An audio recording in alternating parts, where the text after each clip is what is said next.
mahasiswi Universitas Surya Kencana Cianjur, program studi Teknik Informatika, yang saat ini sedang melaksanakan MBKM Merdeka Belajar Kampus Merdeka, yaitu pertukaran mahasiswa dengan Fakultas Hukum Universitas Surya Kencana Cianjur.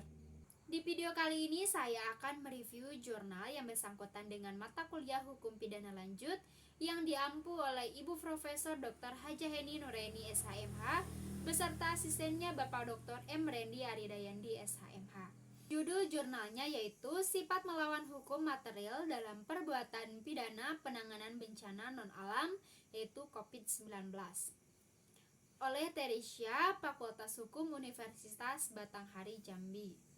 Pemerintah mengelontarkan dana 405,1 triliun lalu naik menjadi 677 triliun 695,2 triliun. Menteri Keuangan memprediksi dana penanganan COVID-19 akan mencapai 905,1 triliun. Dana sebesar ini tentunya akan mengalami masalah di kemudian hari jika tidak dikelola dengan baik. Jika kita melihat beberapa pemberitaan di media cetak dan media elektronik, maka ada beberapa dugaan tindak pidana. Data yang dikutip bahwa sudah 55 kasus yang sudah ada di Rektorat Tindak Pidana Korupsi yang terbesar di 12 provinsi. Korupsi merupakan permasalahan universal yang dihadapi oleh seluruh negara dan masalah pelik yang sulit untuk diberantas. Hal ini tidak lain karena masalah korupsi bukan hanya berkaitan dengan permasalahan ekonomi semata, melainkan juga terkait dengan permasalahan politik, kekuasaan, dan penegakan hukum. Fenomena dugaan penyalahgunaan keuangan negara memang merupakan masalah tersendiri yang muncul di masa pandemi.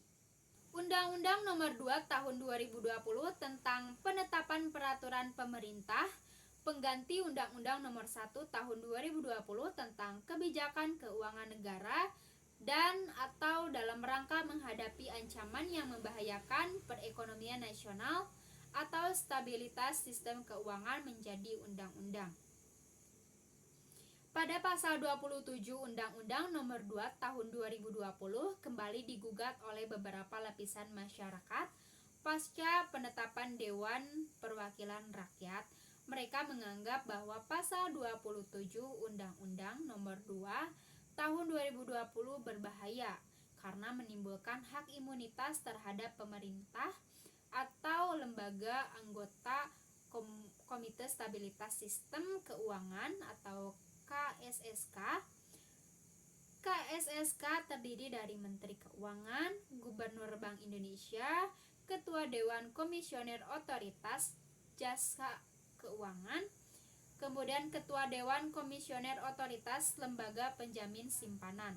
Pada jurnal ini menjelaskan tentang pasal 27 ayat 1, biaya yang telah dikeluarkan pemerintah atau lembaga anggota KSSK dalam rangka pelaksanaan kebijakan pendapatan negara, termasuk kebijakan di bidang perpajakan, kebijakan belanja negara termasuk kebijakan di bidang keuangan daerah, kebijakan pembiayaan, kebijakan stabilitas sistem keuangan, dan program pemulihan ekonomi nasional. Nah, ini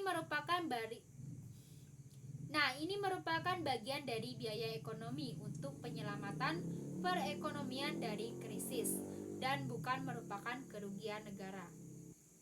Kemudian pada ayat kedua, anggota KSSK, sekretaris KSSK, anggota sekretariat KSSK, dan pejabat atau pegawai Kementerian Keuangan, kemudian Bank Indonesia, Otoritas Jasa Keuangan, serta lembaga penjamin simpanan dan pejabat lainnya yang berkaitan dengan pelaksanaan peraturan pemerintah pengganti undang-undang.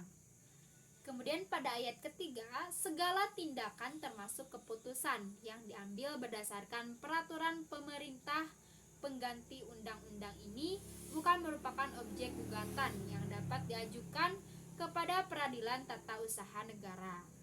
Pasal ini berhubungan dengan pasal 2 ayat 1 dan 3 Undang-Undang Nomor 31 Tahun 1999 tentang Pemberantasan Tindak Pidana Korupsi yang mengatur soal kerugian negara dan perbuatan korupsi pada saat masa penanganan bencana. Di dalam putusan Mahkamah Konstitusi nomor 25/PUU strip 14/tahun 2016 merubah pasal 2 ayat 1 dan pasal 3 menghilangkan frasa dapat, sehingga kerugian negara merubah dari kerugian potensial ke fakta telah terjadi kerugian negara. Jadi harus ada kerugian negara yang telah terjadi akibat perbuatan dari terdakwa, baru unsur kerugian negara bisa terpenuhi. Namun bila di kemudian hari sudah terjadi kerugian negara akibat perbuatan selama penanganan COVID-19 oleh pemerintah dan KSSK tidak dapat dimintai pertanggungjawaban pidana karena pasal 27 ayat 1 perbuatan yang mengakibatkan kerugian negara bukan kerugian negara.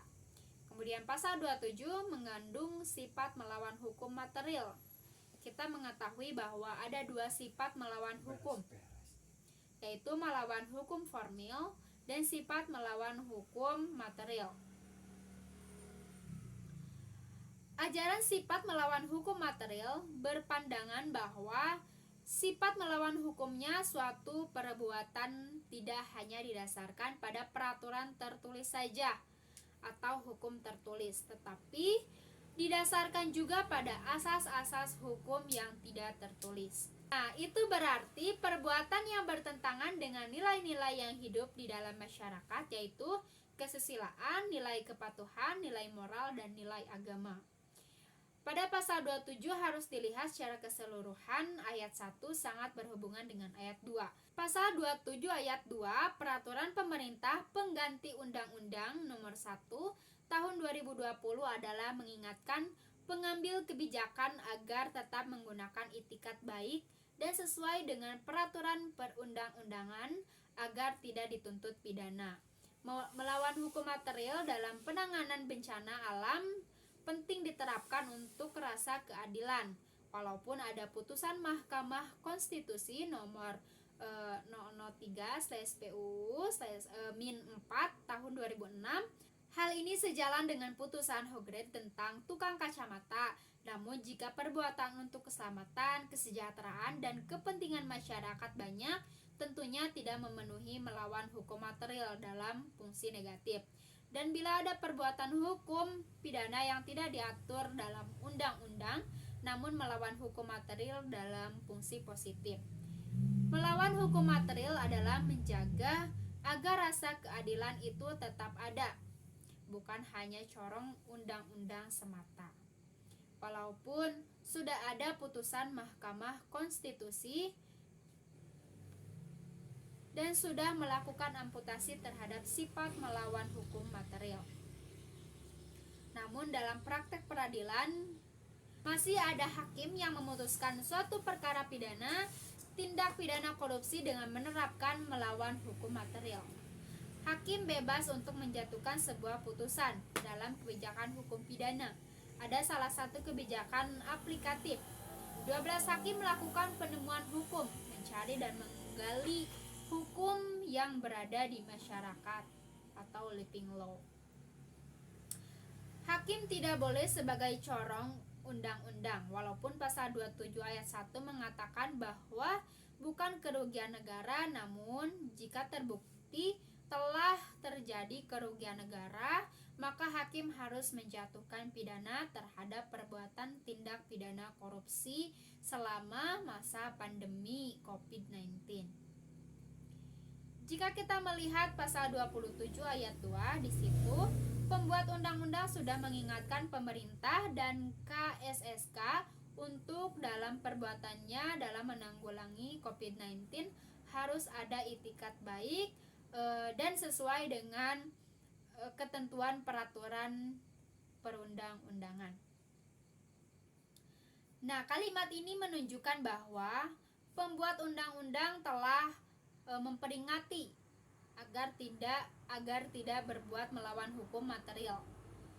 Jika perbuatan itu baik, lakukan walau ada kerugian negara. Namun jika untuk keuntungan sendiri, orang lain atau kelompok, maka sesuai dengan pasal 2 ayat 2 Undang-Undang Nomor 31 Tahun 1999,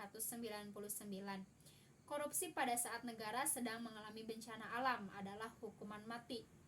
Sifat melawan hukum material adalah sifat melawan hukum untuk menjaga rasa keadilan dalam masyarakat.